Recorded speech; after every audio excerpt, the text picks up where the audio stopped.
So Jack Hidary is the chief executive of Sandbox AQ. As I understand it, A stands for AI and Q stands for quantum. For quantum, yes. We were talking earlier, and it's also on your website, so it's not a secret that you've just got a $500 million contract from the CHIPS Act in America, so you're clearly doing something right. But as I understand it, you're right at the frontier, not just of AI, but of a sort of applicable form of AI that is going to actually change the real world in fascinating ways. So that's the task over the next quarter of an hour or so, is for you to try to get all of our minds around what you're doing. So in a nutshell, describe what this innovation and your company, Sandbox AQ, does. Yeah. Well, first of all, it's exciting to be here in Athens with everyone at this conference. The Economist, we've participated in a number of the conferences over the years, so you guys are doing a great job covering the frontier, particularly as it relates to geopolitics and also the frontier of technology itself. Right now, everyone in this room, can we have folks' attention? Sorry. Everyone in this room is using either ChatGPT or Gemini or Claude or one of the large language models. And it's already having a good impact, I think, on many of our business tasks. But the fact is that there's another wave of AI that you may not be aware of that is going to have a bigger impact on your lives, on the medicine that we need to solve cancer and other diseases, on what we can build in terms of construction, in terms of the energy sector, producing energy, storing energy. And these are not language models, these are large quantitative models. And Daniel, as you and I talked about, these quantitative models cannot be trained on downloading the internet. If the answer to cancer was on the internet, we'd have the answer.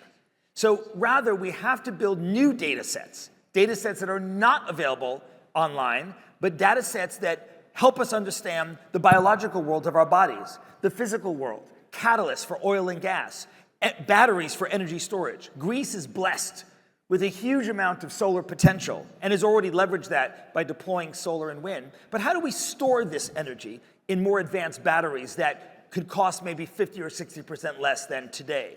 This is the task not of a large language model, but a large quantitative model trained on the real world. So we have AI for the digital world to make a document, an image, a video, and we have AI for the real world.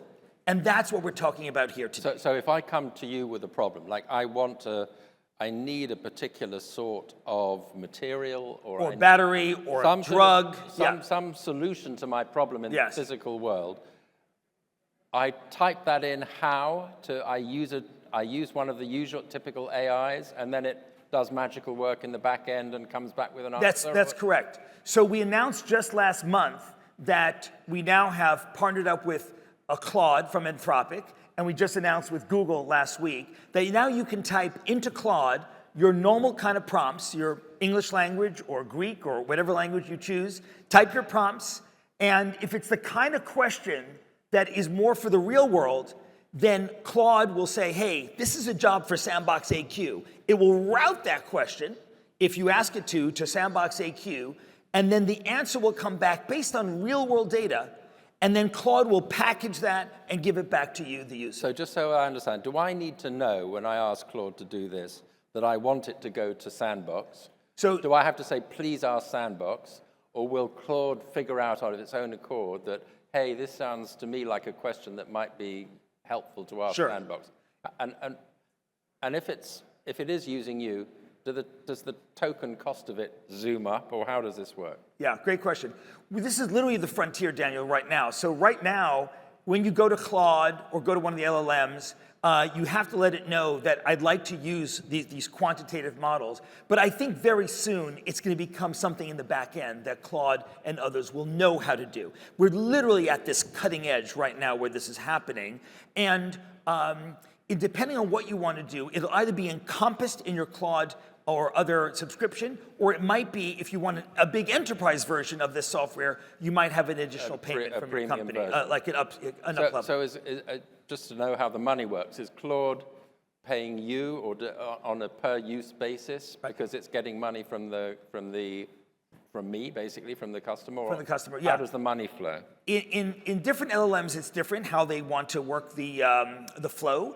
In some cases, there's a paywall that pops up. In other cases, it's bundled in to the credits you already have with the LLMs. Yeah. So the exciting bit, I think, is probably not the finance, but what it does, what the yeah. possibilities are. So just to help people in the room get their minds around the capabilities that what is this allowing to happen that either couldn't otherwise happen or would have taken, much, much longer to actually happen if it happened at all? Well, I want to also bring it back to the topic of the Economist meeting, which is the impact on sovereigns and governments as well. When we look at economies of countries around the world, countries have choices what mix, what diversification of sectors to have in their economy. Some economies are very highly dependent on tourism, as an example. Others are highly dependent on the oil and gas sector. And what if you, as the leadership of that country, want to diversify, want to bring in other sectors? Well, before this kind of technology, Daniel, it'd be almost impossible. To start a biotech industry in a country that didn't have one is literally impossible before this technology. You'd have to have 30 years of investing in universities and lab coats and petri dishes and so on and so forth. What this enables now is creating biotech assets, new intellectual property, without the dozens and years and decades necessary before that. This is really a lab in a box for biopharma, or a lab in a box for new catalysts for oil and gas and things like that. So the first thing this enables is whole new industries in regions of our world that did not have these. Bahrain is a good example. In the Gulf right now, there's a real desire to diversify their economies. And Bahrain, as an example, said, we want to have a biotech sector here in Bahrain. And now they're doing so using this technology. They're finding new biotech assets, and they're patenting them as Bahraini IP. And I think we're going to see European economies start to do this as well. Here in Greece or other countries, as they want to start new kinds of parts of the economy, as the older parts of the economy are dying off, they can now start creating new intellectual property in country, owned by the country. That is a very different thing But if than we everybody saw has before. access to this and it leapfrogs decades of development, how do you have a competitive advantage? Yeah. I mean, everybody can do it. Anybody can enter. Isn't that, I mean, why would I invest in doing this if someone else can just go along anywhere in the world and do the same? Or am I missing a trick It's here? a great question. But these are sectors where it's really not a zero-sum game. In the world of biopharma and disease, unfortunately, there's a vast landscape of diseases to go after. Let's think about neurodegen. As the population here in Europe ages, in America, in Europe, around the world, we're seeing more Alzheimer's, we're seeing more dementia, we're seeing more Parkinson's, we're seeing more neurodegenerative diseases. This is a huge task. It will take many, many different entities. And this is the kind of software, this quantitative software, that is trained on biology, chemistry, physics, that will help these entities solve these issues. The more the merrier, as far as I can see. These are vast, growing pies rather than zero-sum pies. And your advantage, your competitive advantage, is that you've invested a lot of time and In the presumably data money in the database. and the models. That's right. So let's start with the data, Daniel, because that's an important moat around Sandbox AQ. The data that we train on is not from the internet. It's not something you could get or buy or license anywhere in the world. We had to create these data sets from experiments in labs and from using quantum equations that help us understand the interaction of how a drug that we take interacts with a receptor, a target in our body. We had to create data sets for battery chemistry, data sets for catalysts. These data sets allowed us, Daniel, to create proprietary models. We're not using the model that you use for predicting the next word. The next word is another thing altogether. So these are proprietary data sets, proprietary models, and we're using them both in the private sector, civilian economy, but as we announced with the government, we're also using them with the Pentagon, with the US Department of Commerce, and with other governments around the world as well. When we think about defense of Europe, we think about NATO defense. NATO just had their summit in the last few days. What will it take to defend NATO in the next coming years? It takes leapfrog technology. If you want to have a hypersonic missile, a missile that goes Mach 5, Mach 6, Mach 7, very fast missiles. You need new material science that can withstand those kinds of pressures and yet be light enough to go at those speeds. If you want to have a new kind of tank, right now it's public information that we're creating the new alloy, Daniel, for the new M1 Abrams tank, the very tank So that's how does that deployed. work? You're creating the alloy. Just walk Sure, us through that. sure. How does that work? We get the specs from the customer. The customer in this case is the Pentagon. The Pentagon says, Jack and team, we need a tank that is 20 tons lighter than the current M1 Abrams tank, and we need it to be stronger against drone attacks, against RPGs, and other kinds of attacks. So they give us very specific quantitative specs in terms of density, weight, temperature, all these specs that define what they need. Our software goes to work, and from millions of possible alloy combinations, an alloy, of course, is a combination of metal elements from the periodic table, the software finds the optimal 3 to 4 that it pays to construct in the real world, to fabricate at a metallurgy facility in Michigan, where the Army has such a facility. And the ultimate, then, final composition goes to General Dynamics, the folks who have the contract to build that tank. And what stage of this process are you at? We're right now in the alloy development, right now. Okay. And so, So do you know yet if it's working? Right now, we've narrowed it down to some very good candidates. We'll do more testing. The output of that testing, Daniel, comes back into the model. Again, real-world data. And then the final one will be sent off to General Dynamics. That'll be over the next period of time, and then the new tank will be produced by General Dynamics. They are the ones who have that contract. The same thing could be said for batteries. If you want to have a battery for a drone, an unmanned vehicle, if you want to have a battery for a soldier, then you need a special kind of battery, not a battery that you buy from a generic battery maker. Once again, there are millions of combinations of different elements from the periodic table to make a battery. How do we know which ones to make and not waste our time of years and years, Daniel, fabricating battery different prototypes? Again, we're doing that right now. So be it for defense in the military sector, again, NATO just is upon us right here with the recent summit, and so it's top of mind, or be it in the civilian sector for energy production, solar, wind, traditional oil and gas, nuclear, and the storage. I want to mention storage because, again, Greece is blessed with a huge amount of solar potential. It's the most sunniest country, I believe, in Europe.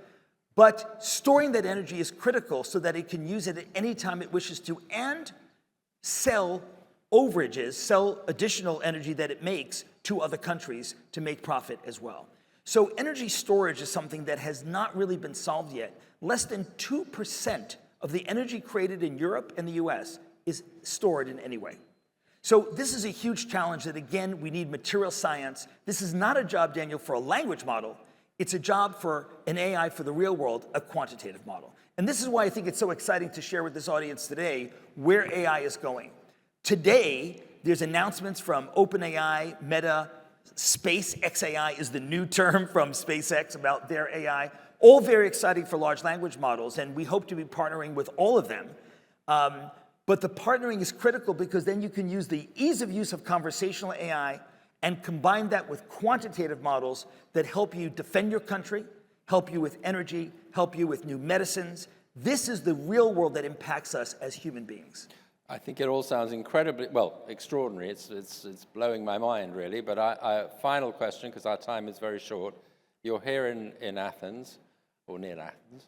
Near Athens. What is the potential of Greece here, both generally, in general, and potentially for your company? Well, we're very excited. We work across Europe now. About 20% of our staff is based here in Europe. We also work with many universities. Most of them PhDs, you were telling me. Yeah, the majority of our company have PhDs in physics, chemistry, biology. The majority of the company is technical in nature. And we'd love to do more work here in Greece. We're open to partnerships, and that's one reason why when Dimitri and others invited me to come down here to give this talk, I accepted it because we're interested in finding anchor partners. Partners, Daniel, both on the industry side, partners on the government side for defending Greece, defending NATO, as we are part of NATO, but we want Greece to be a strong part of NATO as well, and partners on the academic side in terms of university and helping to co-train PhDs as well. So we're looking for partnerships, and that, Daniel, would allow us to create an engineering center here in Greece, and we look forward to that possibility. Very good. Well, thank you. We're out of time, but that was completely fascinating. I've learned a lot. I'm sure everybody else has. Great to be with you. Thank you. Thank you.